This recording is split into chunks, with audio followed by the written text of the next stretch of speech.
What's going on, guys? Welcome to Goku Runner Talks Tuesday. In this video, I'm going to talk about my new camera, the Insta360 OneX.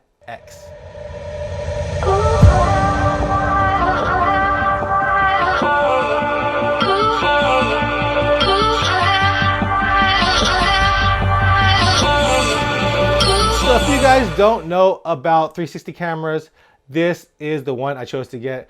360 cameras, basically, it takes video and it takes a 360 field of view of everything. So in Facebook, sometimes they have those photos where you could like look around, and if you could look all around you, this is what they use, a similar camera to this, a 360 camera. So basically this camera has two lenses, one here and one here. So it takes a 180 view of each side and stitches it together flawlessly. I mean, it's really cool. I've been wanting one of these for a while, and I decided to get one last Saturday. I got it last Saturday and I used it on Sunday. So this is my first impressions video of this camera. So let's talk about the camera. Like I said, it has two lenses, and the cool thing, even though it's a 360 view, the selfie stick is invisible. I mean, somehow the software knows where the selfie stick is and you can't see it on the footage. All you'll see is probably a little black shadow in your hand. So, I mean, that's pretty awesome. So if you're watching a 360 video for the first time, you're probably wondering what is going on with the camera. Is it a drone following him around?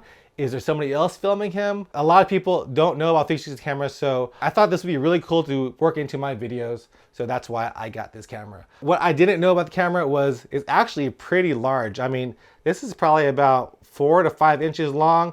And then when you combine that with a selfie stick, when it's at its smallest collapsed version, it's probably about 15 to 16 inches long. So you'll be having to carry this with you whenever you're running or doing some kind of adventure or whatever. This is not a small little thing to carry around. I definitely had to figure out a way to carry this where I'm not holding it the whole time. But the selfie stick that I got is a shorter one, but I think it extends up to maybe 4 feet. So it gets pretty long, and you have to really not be shy to use this selfie stick around other people, because people will see it, people will know. Compared to my other camera, I have the Osmo Pocket, and nobody really notices this when you're filming with it because it's so small and tiny. But when you're holding this thing around and have it fully extended, people are gonna notice, and you have to just not care if you wanna get the great footage that you can get from this camera.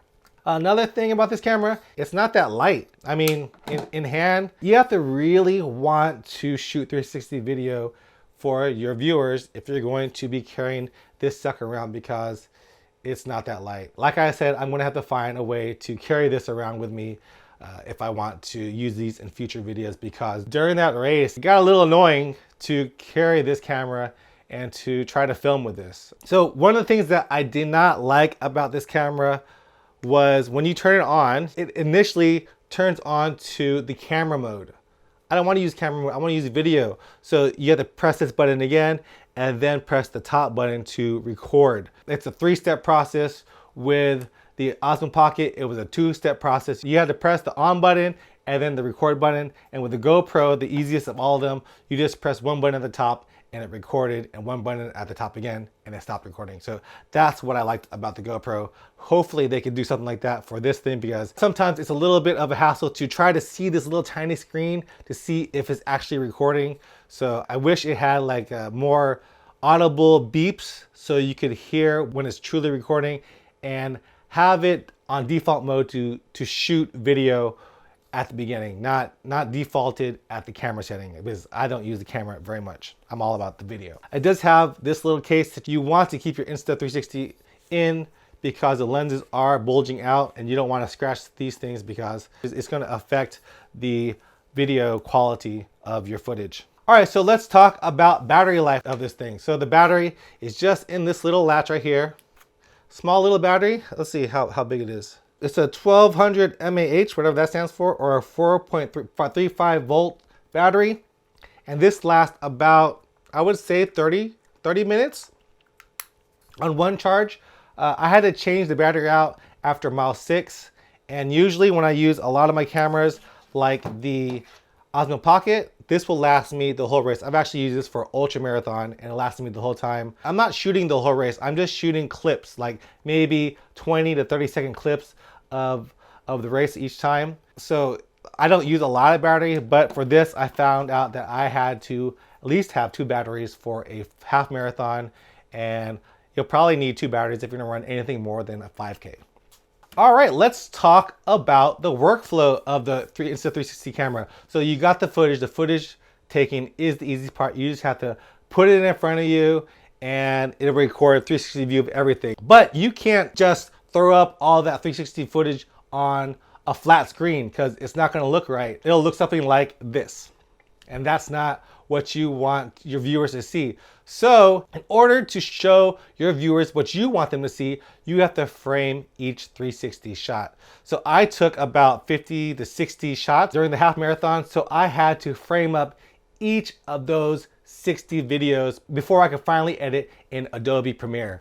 So you have to go into the Insta360 app, or what I use the Insta360 desktop software, and I edited over there. So you have to basically frame up each shot. So if you want your viewers to be looking straight at you, you have to frame it there. And if you want it to pan over here, you have to do that all manually in the edit. So it's actually a little bit of a cumbersome process, especially if you have 50, 60 videos that you have to do that for. It took me about 4 to 5 hours to edit each shot to finally put it into my Adobe program. So then another hour to 2 hours to edit that video. It was one of the longest processes for me to edit. Usually it takes me about 2 hours to edit a video, maybe 3. Once I get the music in, it's a steady, easy process after that.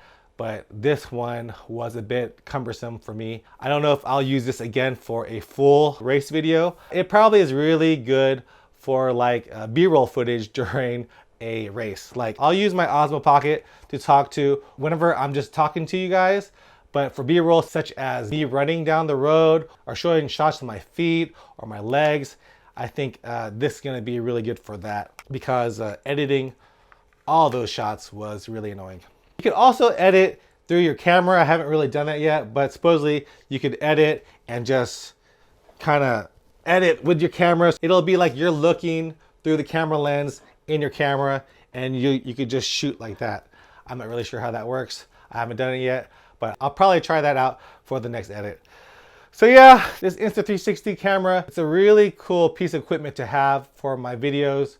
It just is a little bit cumbersome for me to work with, especially if I'm gonna do a whole video like I did for it on Sunday. But other than that, I really like this. I will probably use a combination of my Osmo Pocket and this in one of my next races, so I don't have so much video to edit and it doesn't take 7 hours to edit one video. All right guys, hope you guys enjoyed this first impressions video of this Insta360 OneX camera. If you enjoyed it, please leave a comment down below. If you have any tips for me, leave a comment down below, and subscribe if you want to, like if you wish. I'll see you guys next time. Peace out.